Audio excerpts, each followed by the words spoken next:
Hello guys! Good morning! Welcome back to my channel. Ayan, ready na ako. Ready na rin ang aking mga anak. At today is, pupunta kami sa farm.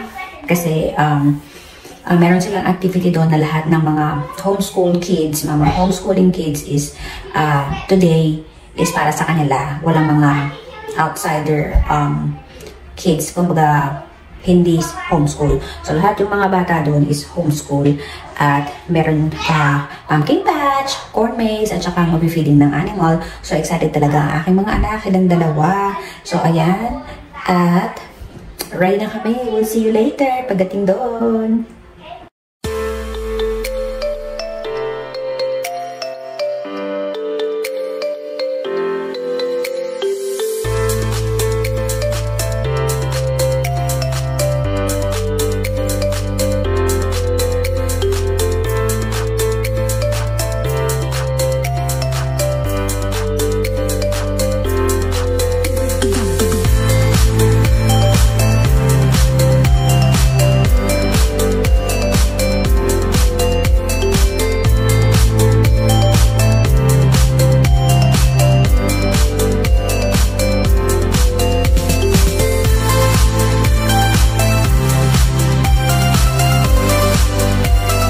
Alright guys, we're here. Ayan siya, oh.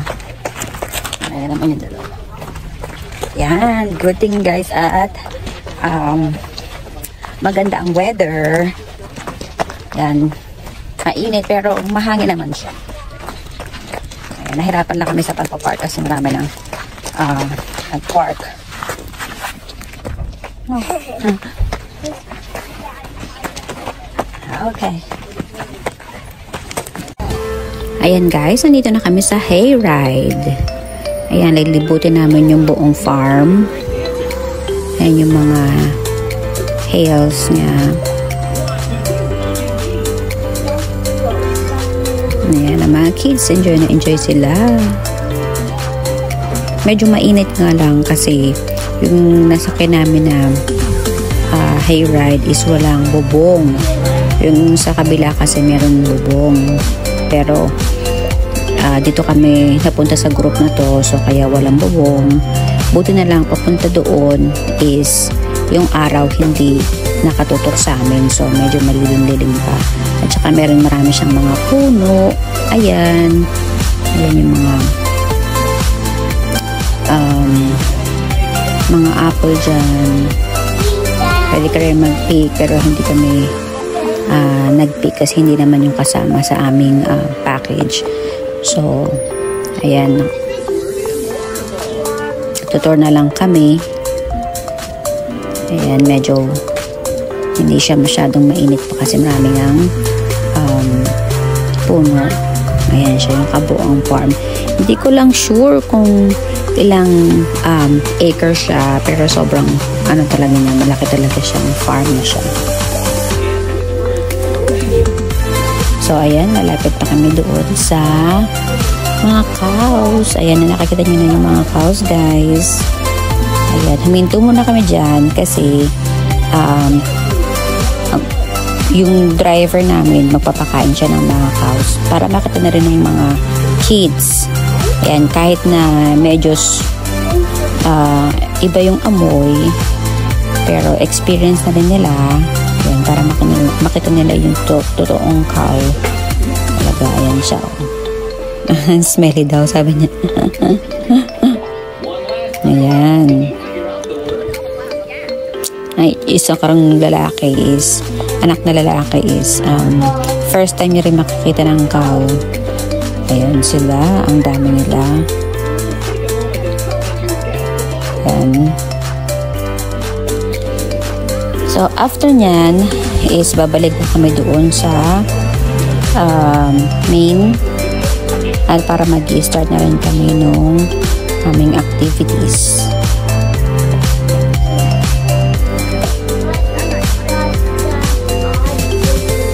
Ayan, meron din, ayan yung mga corn.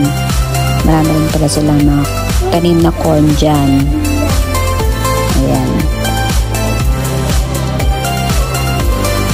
Sa mga magtatanong, is kung magkano yung registration fee. Pag sa homeschooling, ang registration nila is $10.75. So, from from 5 years old and up. So, since yung isa kong anak na lalaki, 3 years old pa lang siya, kasi 3 years old and under is free. So, free siya. So, ang binayaran lang namin is yung anak kong babae, ako, at saka yung aking mother-in-law. Sa adults naman is $9. Medyo mas mura kasi, you know, hindi naman para sa adult siya eh. Parang sa bata lang naman siya. So, today kasi is for all the homeschooling kids para hindi maraming tao, hindi loaded. Kasi yung mga ordinary days, yun yung pwede sa lahat ng bata. Homeschooling ka man or nag-aaral ka man sa private school or public school, pwede sa lahat. So today kasi is for homeschooling lang. So ayan yung kanilang mga pumpkin patch section. Mamaya pupunta kami doon. Kumain lang kami ng lunch kasi mga gutom na din kasi nag-start kami ng 11:30 hanggang 2. So ayan, pagkatapos nilang kumain is nag-start na sila maglaro. Ayan yung mga bubbles for kids. Ayan, super enjoy sila. Kasama nga nila yung mga friends nila na homeschooling din. Bali tatlong homeschooling kids. Ayan ang mga friends nila. At nakita rin namin yung dati naming mga friends na homeschooling din. Andyan din sila kasi sabi ko magpupunta kami ng farm. So sabi niya meron pupunta rin pala din sila. Pero sa ibang grupo naman kasi nasa ibang lugar kasi sila. At least nakita-kita rin kami dyan. Ayan, sobrang enjoy talaga sila kahit mainit. Sobrang enjoy sila kahit pawis na sila. Enjoy pa rin sila. Ayan, hindi nga ako nakalimutan kong dalhin yung aking shades. So, sobrang magmamadali ko. Pero okay lang. Kahit na alam mo yun, sunog na yung mukha mo sa araw. Okay lang. Kasi malamig naman yung hangin.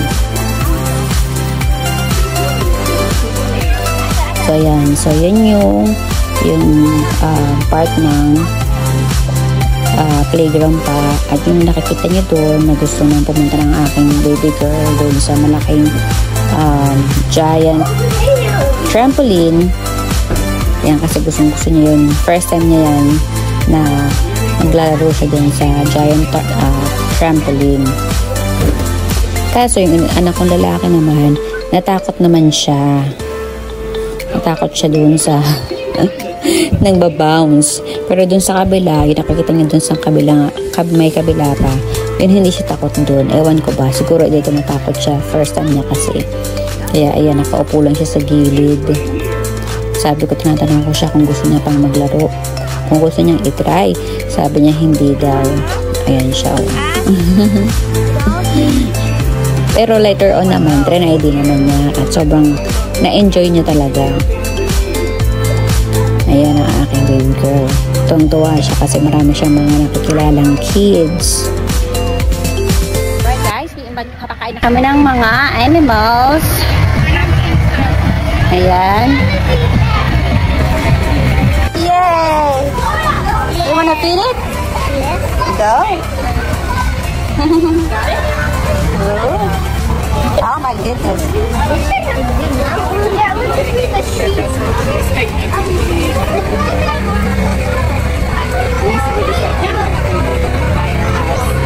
Yeah, not that one. Yeah.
too nasty.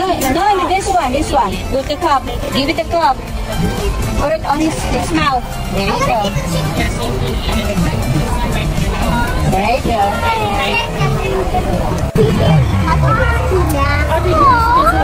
It's hitting you. It is a pig. It's a sweetie. Flora, come here. And it even look, it doesn't bite. Watch. But it's too nasty. It's so sweet. It's just like You can wash your hands later. try. It's try. Come on. Oh, you tickle. Oh. Way too nasty.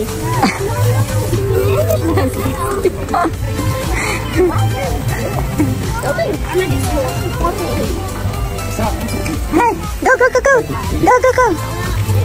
Go, Finn. Give it. Give it.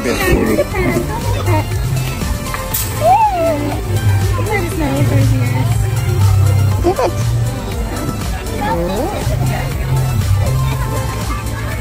Okay. Sure. Put it off. All right. Good plan. Did you practice one? Okay, Sam. Let's go do something. You want to go jump on the tree? All right. You're done?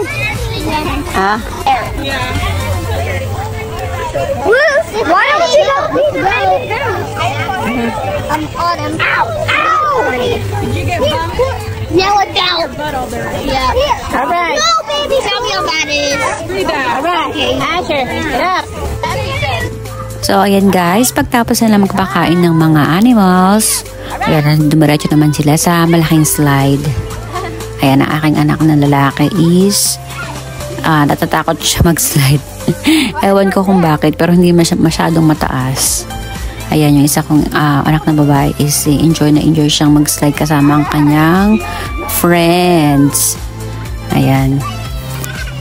Kung nakita niyo sa video, ayaw niya magpakain ng goat kasi it's too nasty daw. Ang arte niya, diba?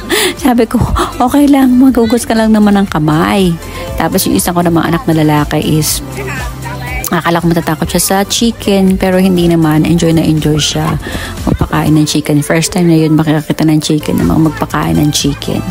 So ayan, pagkatapos nilang mag-slide, anito naman, pumunta kami sa may corn. Ayan, ang daming corn. Siguro kapag niluto mo yan, isang buong corn yan, sobra pa. So ayan, super enjoy din sila laro dyan ng corn. Ayan, may mga ibang bata din na nandyan. Syempre, hindi mapigilan nila na saboy ng corn. Sabi ko, be careful kasi meron baby doon. So, ayan, okay naman at sumusunod naman sila. Pero sobrang pagod na pagod sila dyan. Pero nag-i-enjoy pa rin sila. So, yung dalawang anak, yung dalawang friends nila is nauna nang umuwi kasi ang aga nila na andyan na sila 10:30, andyan na sila, maaga silang pumunta.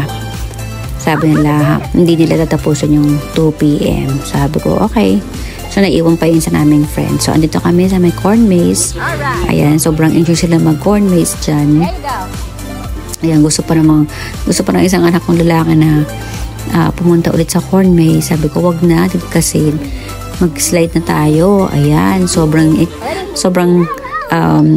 enjoy talaga yung anak kong babae. Akala ko matatakot siya, pero hindi. Pero itong lalaki, isang anak kong lalaki, super takot siya mag-slide. Sabi ko, sige, magsasamahan na lang kita. So, nag-slide kami dalawa. So, mas ako pa yung nag-enjoy kaysa sa kanya.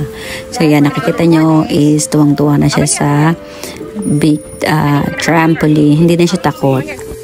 So, ayan, ito na ang aming last stop sa corn maze. So, first time nila makakita ng totoong corn na nasa puno.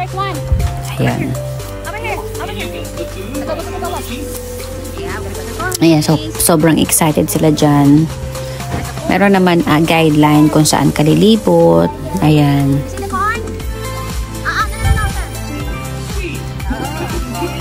So, yung isang babae, yung time na yan is pagod na siya. Masakit na daw yung kanyang paa. There you go. Come on. I don't want to walk. We're gonna take one more pumpkin. Take a picture. Oh, sit down there. Please, not sound pumpkin. Ooh, small one. Mommy, Yeah. that's a pear, Mommy. Oh, that's a pumpkin. Ooh. A lot of pumpkin. Mommy. Ooh. There you go. And a small one. There you go. So, ayan na guys. Tapos na ang aming day tour. So, ayan, kinukunan ko lang yung mga makukute na pumpkin na iba't ibang size habang hinihintay namin yung aking mother-in-law sa loob kasi bumili siya ng souvenir para sa kanilang dalawa. At kinuha na rin namin yung free na small pumpkin kasi kasama yun. Included yun sa package namin. So, ayan. At pauwi na kami. At sobrang pagod na pagod ang aking dalawang anak at gutom na rin sila. So, after nyan is dumaan muna kami sa fast food para mag lunch kasi hindi pa rin kami nagde-lunch. So, ayan. So, see you later. Welcome back guys. Nakarating na kami. Nakauwi na kami sa bahay. Ayan, medyo na-traffic lang kami at naligaw na naman kami. Papunta namin doon is naligaw kami ng very light. Pero nakarating naman kami ng before 11:30 kasi ang start nung the whole activity is 11:30 until 2. So, yun nga, pagpa-uwi namin ulit is medyo naligaw na rin kami ng konti. Ng very very light din. So, after nun, dahil wala pa kaming lunch. Pero nag-breakfast naman kami before kami umalis. So, wala kaming pang lunch and then gutom na sila. So, nag-stop muna kami sa fast food at kumain kami. So, until nakarating na kami dito sa bahay. At pinaliguan ko muna sila kasi sobra talaga. Kung nakita nyo sa video is talagang super laro sila. So, sabi ko, ayoko rin naman sila magkasakit, diba? Lalo na nagpakain sila ng mga animals. Nag-slide din sila. Yun, sobrang nag-enjoy talaga sila today sa kanilang homeschooling tour. Actually, parang field trip siya. So, hindi naman masyadong kalayuan sa aming bahay. Siguro mga 1 hour from dito sa aming bahay. So, yung farm na yun, meron silang activity every season. So, this season is fall, like autumn. So, meron silang activity for all schooling kids. So, palagi namin i-check yun kasi meron yung mga kasama ko doon na dalawang nanay is homeschooling sila. So, friend ko sila, na-meet ko rin sila sa gymnastic kasi nag-gymnastic yung aking anak na babae. So, kaya sinabi nila sa akin, so kung gusto ko daw pumunta, ay kung gusto ko daw sumama, mag-join, sabi ko, okay, sure. Siyempre, diba, para maraming kids din. So, yun. At nag-super enjoy sila. Next, hindi ko lang alam ngayong winter kasi malamig eh. Hindi ko lang alam kung anong next activity nila. Pero hopefully, every year gagawin namin to kasi talagang maganda talaga siya. Tsaka yung place, ang dami talaga. Ang laki ng place niya. Hindi ko alam kung gaano kalaking hectare yun, pero ang laki niya. So, all in all, nag-enjoy kami. And, kung meron kayong mga question, please comment down below and sasagutin ko rin yun. And sana, kung dumaan man ito sa inyong newsfeed, please follow and share, subscribe na din. And I hope you enjoy my video. And always be kind. See you on the next vlog. Bye!